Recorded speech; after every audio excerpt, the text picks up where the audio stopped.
In this chapter, we will be studying quadratic functions.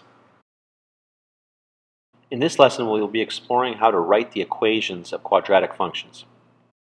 Okay, so one more thing that we want to make sure that you all know about parabolas here is that you can have a lot of different parabolas that have the same vertex. So for example here, we've got this point here at 2, 1, so 2, 1, and we've got all sorts of different parabolas that are going through the same spot there. Now, what we're trying to refer to here is, bear in mind that we've got this vertex form, and we've already discovered here that the vertex here is going to be the point PQ. Okay, we're going to move. The vertex should be on the origin, 0, 0, and this is going to move P units to the right and Q units up. So P units to the right and Q units up. So what differentiates all of these parabolas from each other? Okay, they've got to have this, at least this form to it, x minus p squared plus q. Well, we're going to put a vertical stretch there. Okay, an a value.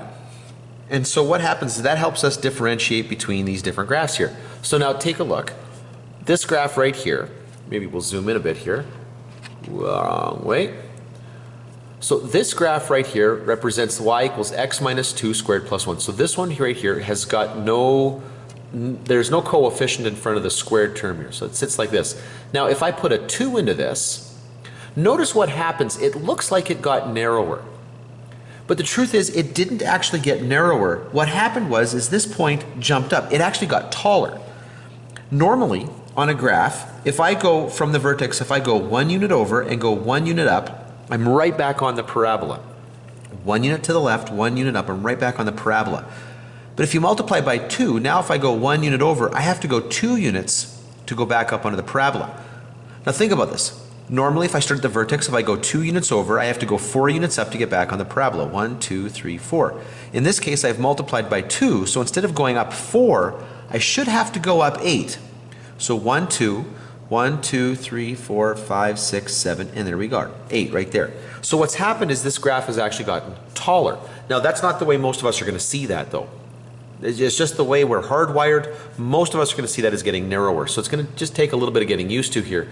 That 2 in front means it's gotten taller or narrower there. Now, if you throw a negative in front, notice both of these have negatives in front. It actually opens down. Okay, that negative in front causes it to open down, what we call a reflection, a vertical reflection here. Okay, so these two guys here have what we call a vertical reflection. Whoops. Now, this one right here, there's been no coefficient put up front here. This one's got a coefficient of 1/2. Now, again, notice if there's no other coefficient there, if there's no value there, it's just the negative, it opens down. And then if you put 1/2 in there, it looks like it's gotten wider. But again, the truth is, it hasn't gotten wider, it's gotten shorter. Okay, so this graph, if I go 1 over, I come 1 down, I'm back on the graph here. But for this other graph here, I've got to go 1 over, and I've got to come 1/2 unit down. Now, it'll be easier to see this other way here. Without that coefficient there, if I go 2 units over, I have to go 1, 2, 3, 4 units down to get onto that graph there. But when you put 1/2 there, I go 2 units over, 1, 2. I only have to go 2 units to get onto the parabola there. So this thing's actually gotten shorter.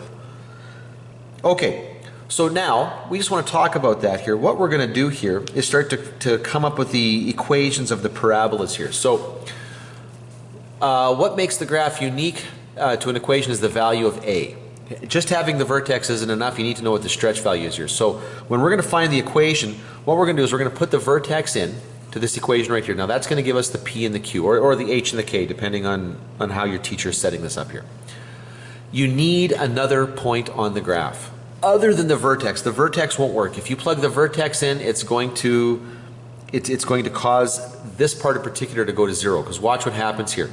If you plug in the p value of the vertex, p minus p is 0, squared is 0, multiplied by a is 0, and that's the problem, because what we're doing is we're actually looking for a. See, if that goes to 0, it doesn't matter what a is, it just disappears. So you got to pick a point other than the vertex. Then what you're going to do is you're going to solve for that value of a, and then please put the parabola in the correct form, whatever form of the equation that they're looking for. There are a few different forms, I should say. Just make sure you pick the right one.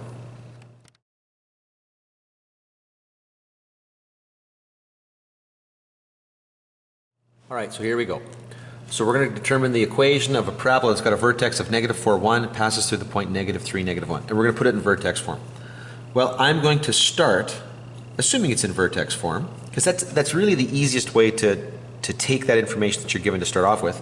X minus -4 squared plus 1. So that's as much as I know right now. But I also know it goes to the point -3, -1. And I'm going to let you in a little secret. As teachers here, we'll know right away how comfortable students are based on what they do next here. Because I've seen all sorts of students that struggle with this. They struggle to realize that this is a point here that the x coordinate comes first, the y coordinate comes second. And that when I say x and y here, I mean x and y here. Okay, that this x is exactly the same as that x, and this y is the same as that y. Every point on the graph, or the function here, okay, satisfies the equation here. So that means if I plug in -3 for x, plug in the -1 for y, that should satisfy the equation. Now, assuming that that's true, I should be able to solve for a. Okay, so here we go. I have to do, when I'm simplifying one side of the equation, as long as I'm not bringing things over to the other side, if I'm simplifying the terms on one side of the equation, I have to follow the order of operations. So I'm going to do what's in brackets first. -3 plus 4 is going to be 1 squared is just going to be 1. And 1 times a, just think about it like this. Okay, that's like 1 multiplied by a. Now, I've watched dozens and dozens and dozens of students over the years, well, hundreds of students at this point really. When they get it down to this point right here, for one reason or another, they want to add these two together. You can't do that. Okay, this is not 2 times a. This is 1 times a plus 1. If you're simplifying one side of an equation, you have to follow the order of operations, which means you do the multiplication prior to the addition. But I don't know what 1 times a is other than to say a. You'd be far better off just moving that number over, getting this term by itself. So subtract the 1 from both sides, and 1 times a is going to be a, so I get that a is equal to -2. So now I'm going to put this in vertex form, and that's going to be -2 multiplied by x plus 4 squared plus 1. And so there's our equation in vertex form. I want to leave the x and the y there because this is what allows me to draw the parabola. Because the x and the y represent the infinite number of points that are on the parabola. If you plug in the -3 and -1 there, you're not creating a function anymore, not a relationship between x and y. It's just an equation, okay, or an expression of equality between -1 and this other expression here. So please don't do that. Please make sure that you plug in the a and then you leave the x and the y as variables. Okay, let's do it again. This time we got a vertex of 0, 4. Now that's a trick, putting the 0 in there, and I'll show you step by step what to do here. This means it's going to be x minus 0 squared plus 4. Now the reason I say this is a trick here is because a lot of times 0 throws people off. It just does, okay? But x minus 0 is just x, squared is just x squared plus 4. Okay, now the purpose of this question is really just to get us to talk about this word congruent. Okay, in geometry, there are 3 different words that all sort of point at this a relationship here, but they do mean something different here. Similar, if you're talking about 2 objects that are similar, they've got the same shape, but not necessarily the same size. Okay, so it's like taking a photograph, like on the computer here, where you grab a corner and you can drag and make it larger or smaller. As long as the scale stays the same, you're looking at similar objects there. Okay, same shape, just different size here. Congruent, okay, means same shape, same size, okay, but maybe in a different position here. In geometry, the word equal means same size, same shape, same position. So really, you can only be equal to yourself. An object can only equal itself here. But congruent means same size, same shape. Now, really what we're referring to in this particular case here is that stretch value, that a value. So that's what we're saying. When we say congruent to this graph, I mean that stretch is the same. So because this has had a vertical stretch by a factor of 5, it's gotten 5 times larger. This is the parabola that I'm looking for, y equals 5x squared plus 4. And it's in vertex form, okay? Because the x coordinate of the vertex was 0, so that satisfies the vertex form. Here we go. The vertex is 1, -1 with a y-intercept of 3. Now bear in mind that means it's the point 0, 3. And I want this in standard form. Okay, that's where we're going to end up. But I'm not going to start there. I'm going to start with vertex form. So x minus 1 squared minus 1. There's the vertex. Plug that in. Now I'm going to take this extra point that they gave me, and I'm going to plug that in. So the y-coordinate was 3. The x-coordinate was 0. 0 minus 1 is -1. Squared is +1 times a is 1. And now there's 2 terms here. I want the a by itself, so I'm going to bring the 1 over, so a is equal to 4. Now, I can write this in vertex form, like that. But that's not what the question's asking for. The question wants it in standard form. So what I want to do is just expand this out. That's the difference. Okay? Now, I want you to be really careful with this. X minus 1 squared is not x squared plus 1. It's going to be x squared minus 2x plus 1. Okay, we're going to catch a lot of people on this. This is a mistake that gets made all the time. It's very, very hard to get people through this, especially if you've gotten used to doing it like this. If you've gotten used to doing it wrong, you tend to continue to do it wrong. Okay, bear in mind that x minus 1 squared is x minus 1 multiplied by x minus 1. And this is what people tend to forget here. This has to be expanded out. So x squared minus x plus 1. It's those 2 middle terms that people often forget. So minus 2x plus 1. That's where that middle 2x is coming from, if you're wondering. So back to our equation here. I'm going to now distribute that 4 through. So 4x squared minus 8x plus 4 minus 1. And so 4x squared minus 8x plus 3 when I simplify that. And there we go. There it is in standard form. I should write the y down there. Okay, good. Now, congruent to 2x squared, so congruent to, I know it's going to have the same stretch there, and passing through a maximum point of 2, -3. Okay, now see, this question is giving you a bunch of information here, and they're kind of doing it sideways here. So y is equal to, bear in mind, I'm going to start in vertex form. I'm going to write it out like this. First of all, I know that my stretch is going to be 2. Okay. I'm also told that I've got a maximum point of 2, -3. So this is the vertex. The vertex is always going to be the maximum or the minimum point here. So that's going to be x minus 2 squared minus 3. But I'm actually given one other bit of information here. I'm told that this is a maximum point, which means the parabola must open down. Now, normally a parabola doesn't do that. Normally a parabola opens up. I get it to open down by putting a negative in front. That's what they're looking for. Now, this is the equation that we want, but it's in the wrong form. Okay, this is the parabola, I should say, that we want, but it's in the wrong form. In order to get it in the correct form, standard form, I got to expand out the binomial. So the -2, I will multiply that through afterwards. I do the multiplication after I do the exponent. And the exponent tells me to square the binomial, so I'm going to get x squared minus 4x plus 4 minus 3.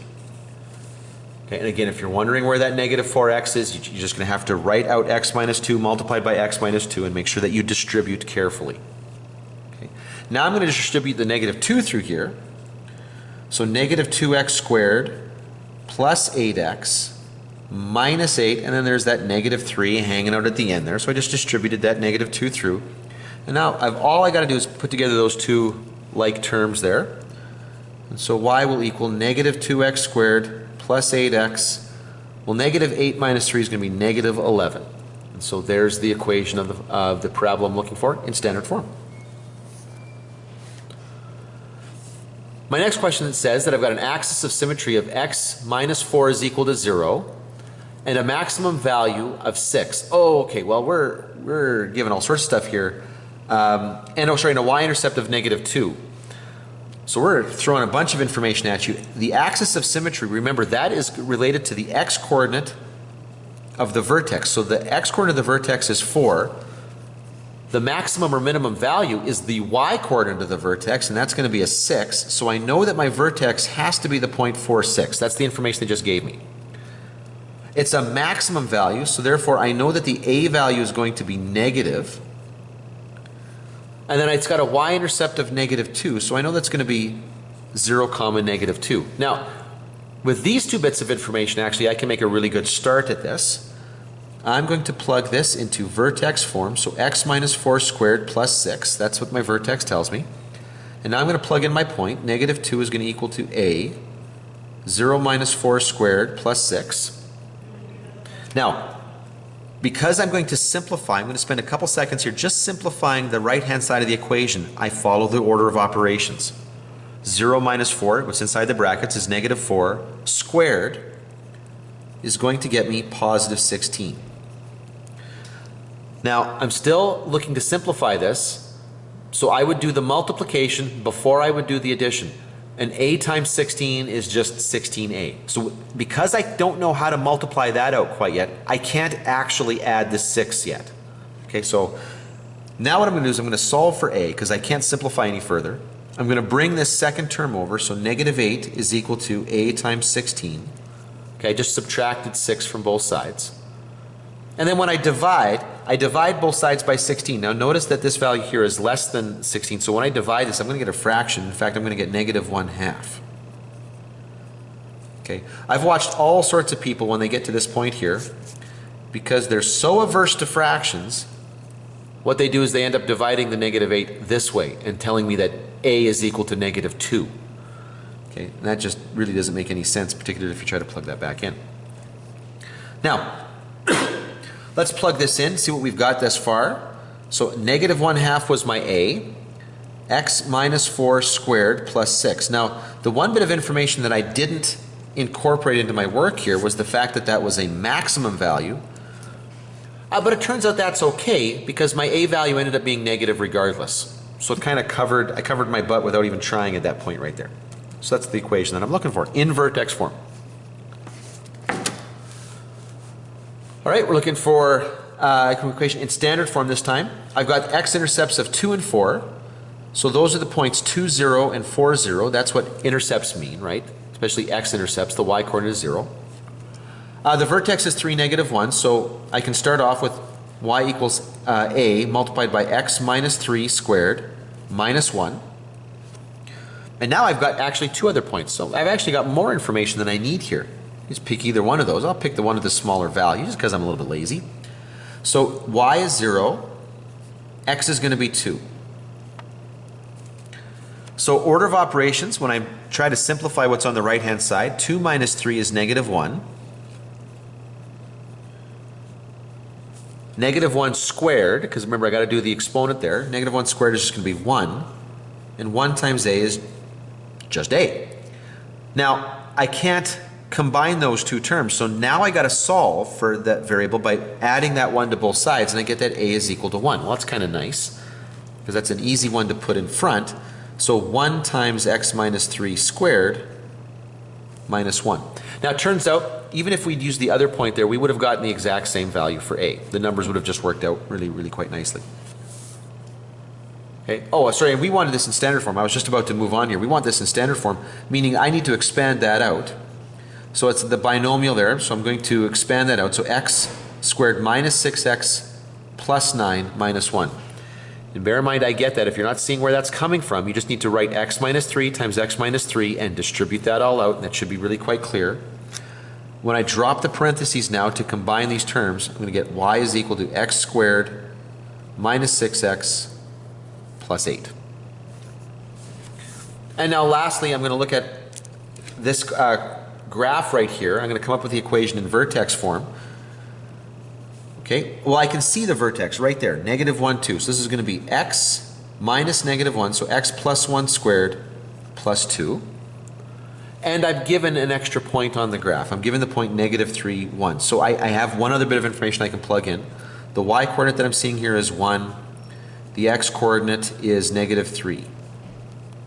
Now, I'm going to use the point that they give me. Sometimes they don't give them to you, and so what you got to do is you got to look for the point on the graph that's the easiest one to read off. There should be a point on the graph that's quite easy to read off, okay? We're not trying to make this ridiculously difficult by giving you points that are hard to read. Like, that's not the point of the question. So there should be a point somewhere on the graph that's right on one of the lattice intersection points there.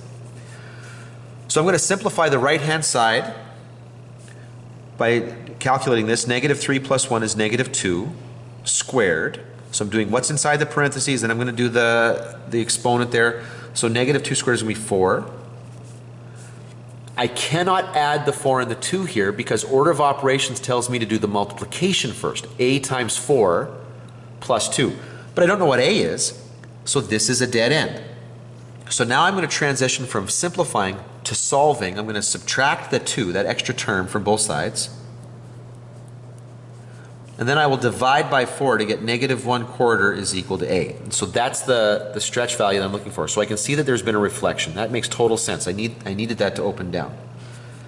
And so now my equation will be y equals negative 1/4 x plus 1 squared plus 2.